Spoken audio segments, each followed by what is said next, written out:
لفظی آخر سے بھاری ہو اور وہ مسلم پیلے ہو اس کو مبتدا ہوتے ہیں. لفظی آخر سے بھاری یعنی اس کے پیچھے کوئی عامل جو ہے لفظوں میں موجود ہے تو ادھر سے شروع ہوگا. ہاں کلام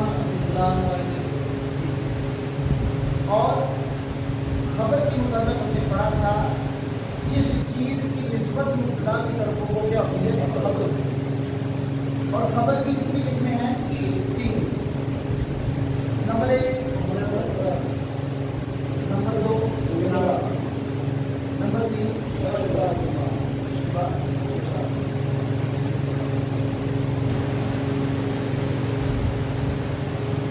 خبر مفرد سے مراد یہ ہے کہ مبتدا کی خبر جملہ یا شبہ جملہ نہ ہو.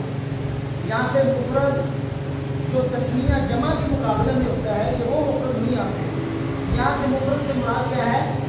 جو خبر جملہ یا شبہ جملہ نہ ہو وہ خبر مفرد ہوتی ہے. مثال کے طور پر ابھی دیکھیں زید قائم، اس میں مبتدا کون ہے اور خبر کیا ہے؟ زید کیا ہے؟ مبتدا. قائم کیا ہے؟ اب قائم کوئی جملہ ہے نہیں تو یہ خبر ہے وہ سنگل ہوگی. ہاں سنگل. اب دیکھیں زیدانی قائمانی، 2 زید قائمانی کھڑے. اب زیدانی 2 زید قائمانی کھڑے تو اب مفرد ہی ہے جملہ نہیں ہے. اس کی جو آگے جو خبر ہے وہ ایک کلمہ ہے جملہ پورا نہیں. ہاں ایک کلمہ. اور یہاں پر ایک چیز آپ کو بتا دیں، مبتدا اور خبر میں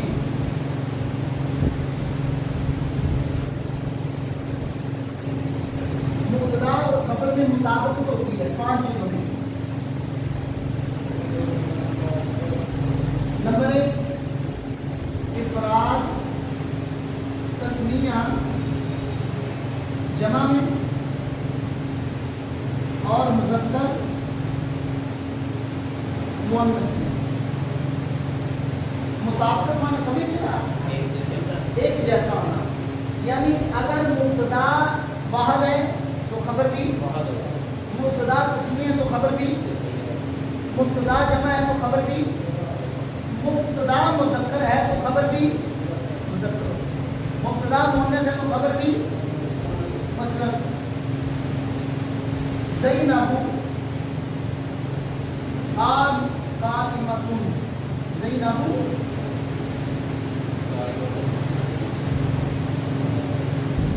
قائمہ.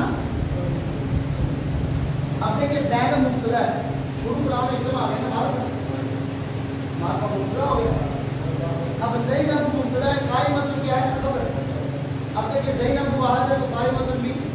زینب مذکر مؤنث ہے تو قائمۃ بھی. تو مبتدا اور خبر میں مطابقت ہوتی ہے. واحد تسمیہ افراد کا معنی کیا ہوتا ہے؟ واحد.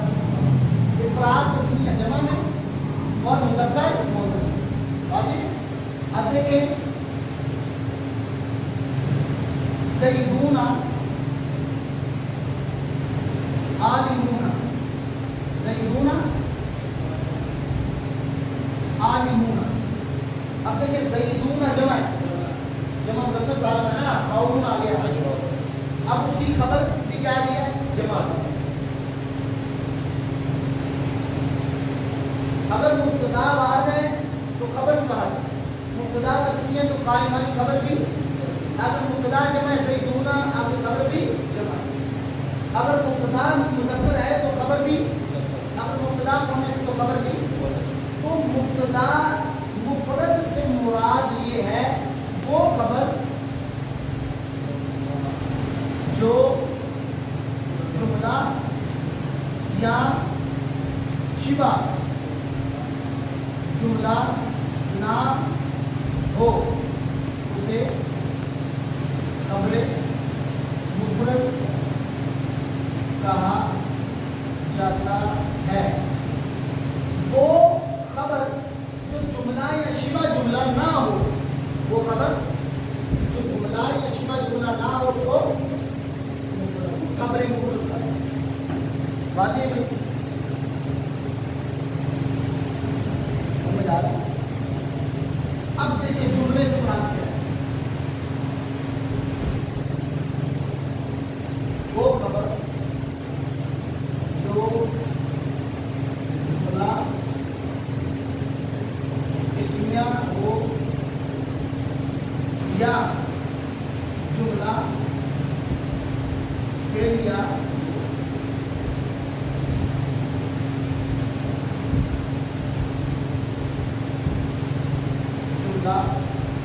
کہا جاتا ہے. ایسی خبر وہ خبر جو جملہ اسمیہ یا جملہ فعلیہ ہو، وہ خبر جملہ،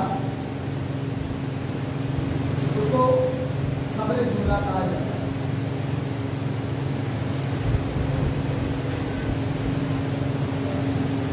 سمجھ آ رہی ہے؟ وہ خبر جو جملہ اسمیہ ہو یا جملہ اسمیہ کون سا ہوتا ہے؟ جس کا شروع والا اسم ہو باقی بعد اسم نہ فعل ہو.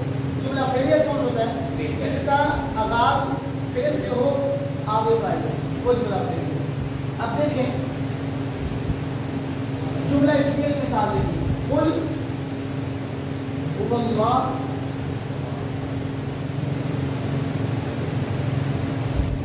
آپ کو یاد ہوگا ہم نے پڑھا تھا ضمیر مرفوع منفصل ہمیشہ کیا ہوتی ہے؟ مبتدا ہوتی ہے. ضمیر مرفوع منفصل ہمیشہ ہوا ہما ہم بیا ہما ہونا انتا انتما انتم انتے انتما انتما الا نحن. یہ ضمیر مرفوع منفصل ہوتی ہے. یہ ضمیر جہاں بھی آئے گی مبتدا ہے. ہوا آ گئی یہ کیا بنے گا؟ مبتدا. یہ مبتدا ہے. آگے کیا ہے ساری؟ یہ خبر ہے. اللہ احد، یہ کیا ہے؟ ہوا کیا ہے؟ اللہ پھر مبتدا. اللہ کیا ہے؟ یہ بھی مبتدا. احد کیا ہے؟ یہ مبتدا کی لفظ اللہ. اب دیکھیں ہوا کیا ہے؟ مبتدا. لفظ اللہ یہ بھی مبتدا. احد کیا ہے؟ خبر. یہ مبتدا لفظ اللہ اپنی خبر سے مل کر جملہ اسمیہ ہو کر یہ خبر بنے گا کس کی؟ ہوا مبتدا. سمجھ گیا؟ ہوا کیا ہے؟ مبتدا. آگے یہ ساری اس کی خبر ہے مبتدا کی. اب وہ خبر کیسے بنے گی؟ لفظ اللہ مبتدا اور احد خبر. احد کیا ہے؟ مبتدا اپنی خبر سے مل کر جملہ اسمیہ ہوگا.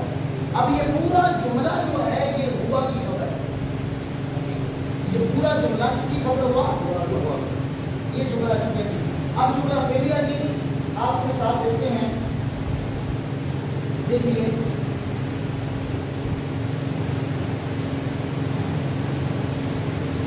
اللہ یعلم،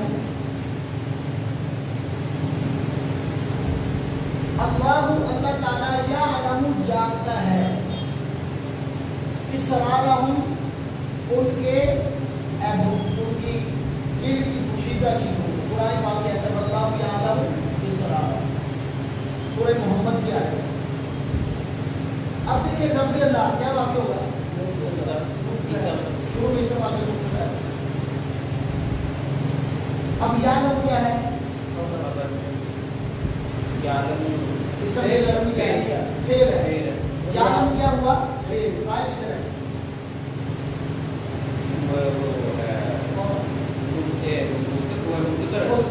یعلم فعل ہوا ضمیر فاعل چھپا ہوا. یعلم فعل اپنے ہوا ضمیر فاعل سے مل کر جملہ فعلیہ ہو کر، یہ لفظ لا مبتدا کی یعلم فعل ہے، ہوا اس میں کیا ہے؟ یہ فعل کا فاعل ہے، یعلم کیا ہوا؟ فعل، ہوا اس میں کیا ہے؟ فعل اپنے فاعل سے مل کر، فعل اپنے فاعل سے مل کر جملہ فعلیہ ہو کر خبر کس کی؟ لفظ اللہ کی۔ ترتیب اب ہوگی اللہ لفظ اللہ مبتدا، یعلم فعل، اس میں چھپا ہوا ہوا بھی فاعل، فعل اپنے فاعل مستتر سے مل کر جملہ فعلیہ خبریہ ہو کر یہ لفظ اللہ مبتدا کی خبر۔ ہاں جملہ اس میں یہ مبتدا کی خبر جو جملہ ہوتی ہے دو طرح ہوتی ہے، یا جملہ اس میں پھر اور بھی جملہ شرطی ہوتا ہے، جملہ ظرفیہ ہے، وہ اور چیزیں، لیکن مبتدا کی خبر جو جملہ ہوتی ہے یہ دو چیزیں، یا یہ جملہ اسمی ہوتا ہے یا یہ جملہ فعلیہ۔ جملہ اسمیہ کی مثال قل هو اللہ احد، جملہ فعلیہ کی مثال واللہ یعلم اسرارہ۔ سمجھ آ گئی؟ قل هو اللہ احد، قل جو پہلے اس کی آیا جو وہ تو فعل ہے نا، قل فعل اپنے اندر میں فائل سے مل کر قول بن گیا، وہ جیسے ہاں وہ چیز ہے جی ٹھیک ہے۔ شبہ جملہ،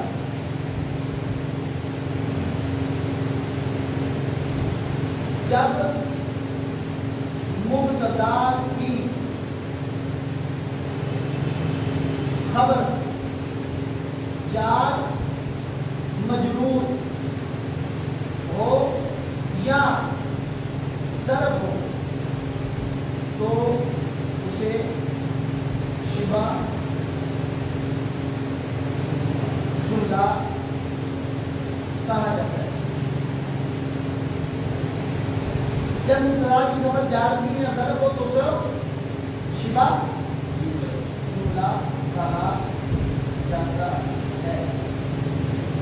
جب مبتدا کی خبر جار مجرور پتا نا، جار مجرور باؤ کا کفل ہم نے پڑھا نہیں انہیں، اس کے بعد اس ہمارے کو مجرور ظرف زمان مقام جو نے پڑھے تھے، ظرف زمان مقام پڑھے ہیں نا، یعنی ظرف جو کسی جگہ پر یا وقت کا معنی ادا کرے وہ ظرف ہوتا ہے، جو کسی جگہ کا یا وقت کا معنی ادا کرے اس کو کیا بولتے ہیں؟ ظرف۔ اب دیکھیے جار مجرور کی مثال دیکھیے، قرآن پاک سورہ فاتحہ پڑھیں، الحمد، اب دیکھیں الحمد للہ، الحمد ترکیب میں کیا ہے؟ الحمد الحمد ترکیب میں کیا واقع ہوگا یہ بتائیں؟ مبتدا شروع کلام میں مار پا گیا یار، اللہ تو بات نہیں آ رہا ہے، نہیں مبتدا ہے نا، السلام آ گئی اس پہ مبتدا ہے، معرفہ ہو گیا۔ ہم نے پچھلے سبق میں مبتدا کی پہچان کے قاعدے پڑھے تھے، ایک قاعدہ میں نے پڑھا تھا کہ جب بھی شروع کلام میں کوئی اسم معرفہ آ جائے وہ ہمیشہ مبتدا ہو، ضمیر مرفوع منفصل ہمیشہ مبتدا ہو، انما کے بعد اکثر مبتدا ہوتا ہے، ایسی پہچان بن گئی۔ اب الحمد شروع میں معرفہ آ کے کیا بن گیا؟ مبتدا۔ لام کیا ہے؟ حرف لفظ اللہ کیا ہے؟ مجرور، جب جس پہ آئی اس کے بعد تو مجرور آئے گا نا۔ الحمد کیا ہے؟ مبتدا، لام کیا ہے؟ حرف لفظ اللہ کیا ہے؟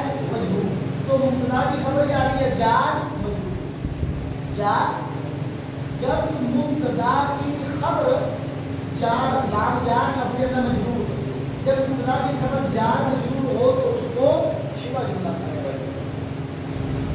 واضح ہو گیا؟ اب ظرف کی مثال قرآن پاک میں اللہ فرماتے ہیں فَالرَّكْبُ أَسْفَلَ مِنْكُمْ، سورہ احزاب میں اللہ تعالیٰ غزوہ خندق جو تھا اللہ تعالیٰ اس کے حوال بیان کرتے ہوئے فرماتے ہیں برکت وہ قافلہ جو تھا اسفلہ وہ نیچے تھا میں نے سے اب ارغت شروع کلام میں الف لام علیہ السلام آ گیا نا کیا ہوگا مبتدا اب اسفل کیا ہے ظرف ہے نیچے جگہ کا معنی دار ہے نیچے اوپر دائیں بائیں ہے اور اسی طرح زمان میں مسجد کمرہ یہ سب کیا ہے ظرف اسفل نیچے ظرف ہے جگہ کا معنی دار ہے ظرف کی تعریف کیا ہے یہاں پہ ظرف کی تعریف ہر وہ قسم جو جگہ یا وقت کا معنی بتائے اسے اسم ظرف اور ظاہری بات ہے جو جگہ کا معنی بتائے گا اس کو ظرف مکان اور جو وقت کا معنی بتائے گا اس کو ظرف زمان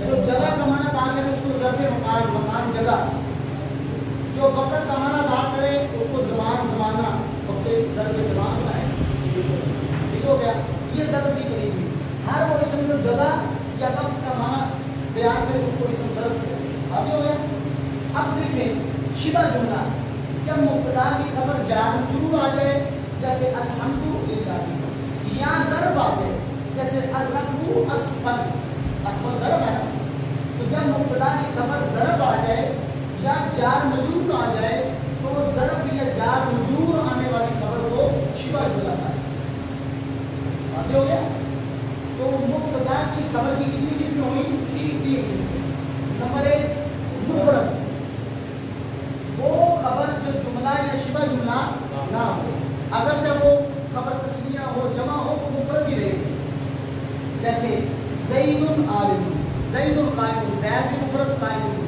زیدان قائمان اب زیدان تسمیہ قائمان بھی تسمیہ لیکن قائمان کو ہم مفرد ہی کہیں گے اس کو ہم جملہ یا شبہ جملہ زیدون عالمون اب زیدون مبتدا عالمون تو یہاں پر جب مبتدا کی خبر آپ نے مفرد پڑھنی ہے اس میں یہ قاعدہ آپ نے ضرور مفرد اس کا تعلق مفرد سے ہوتا ہے یہ تو ہم نے پڑھا ہے نا مبتدا اور خبر میں مطابقت ہوتی ہے کب ہوگی جب مبتدا کی خبر مفرد ہوگی مبتدا اور خبر میں مطابقت کب ہوگی جب مبتدا کی خبر کیا آئے گی مفرد مطابقت کتنی چیزوں میں ہوگی افراد اسم جمع میں مذکر اور مؤنث یہ مثال آپ کے سامنے نمبر دو خبر جب جملہ اسمیہ جب مبتدا کی خبر جملہ اسمیہ یا جملہ فعلیہ ہو اس کو خبر جملہ کہیں گے اب جملہ اسمیہ کی مثال ہے ہوا ہوا ہے ہوا مبتدا لفظ کا پھر مبتدا یعنی یہ آگے والی خبر احد خبر لفظ کا مبتدا اپنی خبر سے مل کر جملہ اسمیہ فعلیہ ہو کر یہ ہوا کی کیا بنے گا خبر بنے گا پورا جملہ مل کر یہ ہوا کی خبر اب جملہ فعلیہ کی مثال اللہ یعلم لفظ اللہ مبتدا یعلم فعل ہوا بھی فعل اپنے فاعل سے مل کر جملہ فعلیہ ہو کر پورا جملہ فعلیہ ہو کر یہ لفظ اللہ مبتدا کی خبر ہے واضح شبہ جملہ جب مبتدا کی خبر جار مجرور یا ظرف آ جائے تو اس کو شبہ جملہ کہتے ہیں جار مجرور کی مثال الحمدللہ ظرف کی مثال پر اسم والا کافی ہے